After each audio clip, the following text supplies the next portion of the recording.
My friends, 2020 has been hard. It's a difficult situation for all of us to navigate, but I have found something that has really helped me get through it, and it's exploring new things. So I've decided to start sharing some of my discoveries with you guys in hopes that you can find your next favorite. So we are going to be looking at music, we're going to be looking at books, we're going to be looking at TV shows and movies, anything that you can think of. Maybe it's your favorite hair dryer. I don't know. I'm leaving this wide open because there's no telling what's going to happen with it. But we are going to start off with one of my favorite things in the whole world, and that's books. I want you to look at these. Isn't this ridiculous? What's even more ridiculous, you're fixing to find out, is that all of these books that you just saw are from the same series. And this is going to be your new favorite.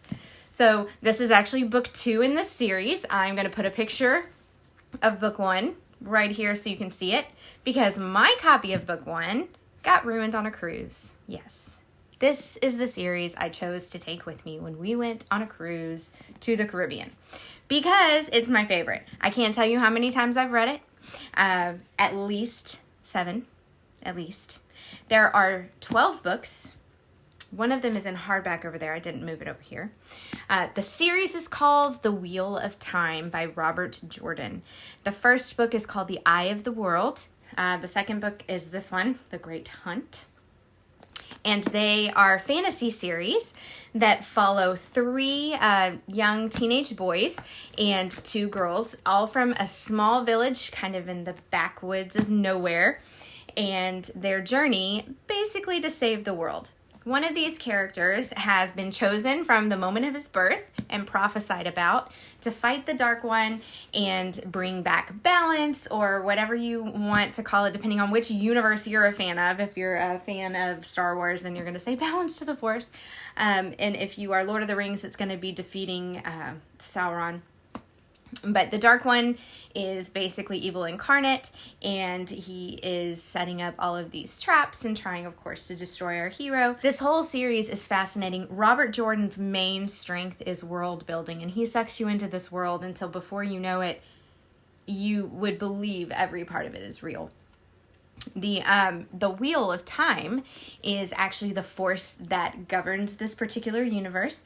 And in this wheel, part of what moves the Wheel of Time is something called the One Power, which is able to be tapped into by women who are called Aes Sedai. So they are basically a wizard or a witch type figure that have supernatural powers that are able to do things with them. Men can also tap into this power. However, because of the Dark One's influence on it, it is been tainted. The male half of the One Power has been tainted, and will cause any man who taps into this One Power to go mad. And so these factors are all kind of governing this world building that's going on while our hero is trying to go on his journey to become what he needs to be to save the world. Again, there are many books in this series. This series went on for so long that the original author died before he could complete the last 3. So Brandon Sanderson finished off the series using Robert Jordan's notes and his extensive writings of how he wanted the series to end. And Brandon Sanderson is another very well-known fantasy author who I think did a really good job staying true to the story and the sense of the world building and the redemption story that Robert Jordan began to tell. There's a lot of characters, there's a lot to keep track of, but it's much easier to follow than, say, Lord of the Rings or something that's a little bit more cerebral, and there's not quite as much walking. So there's that.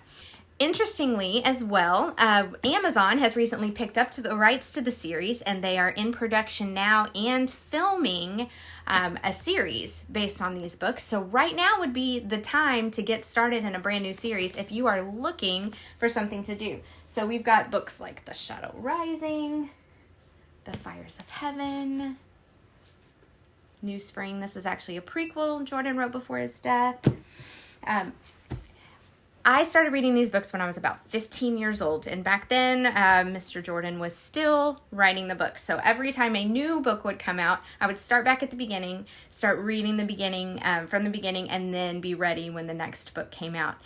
I basically grew up with these characters, and I love them. I am in love with them. They are flawed characters. Jordan did not gloss over any of their character flaws or the things that were bad about them. And then, of course, the interesting way he approaches good and evil, I really feel like is fascinating in the story. There is a group of people who are good. They are the good guys, but they are flawed and make mistakes, so they are most definitely not perfect. There is a group of people who are evil and who are serving the Dark One and want to see his will done in this world. Then there's a group of people who are in the middle. They aren't necessarily working for the Dark One. They are not working for good, but they are selfish creatures. So their choices and decisions that they make often end up getting in the way of what our heroes are trying to accomplish just as much as the evil characters in our story. So I feel like it was a really fascinating thing to not make this just a fight between good and evil, but also have this middle ground of people who are just plain selfish and don't give a thought to the overarching story. So I felt like that was a very natural thing to occur. So all of these books, so here's more of them. See, there's more. If you start reading these, you won't be able to stop.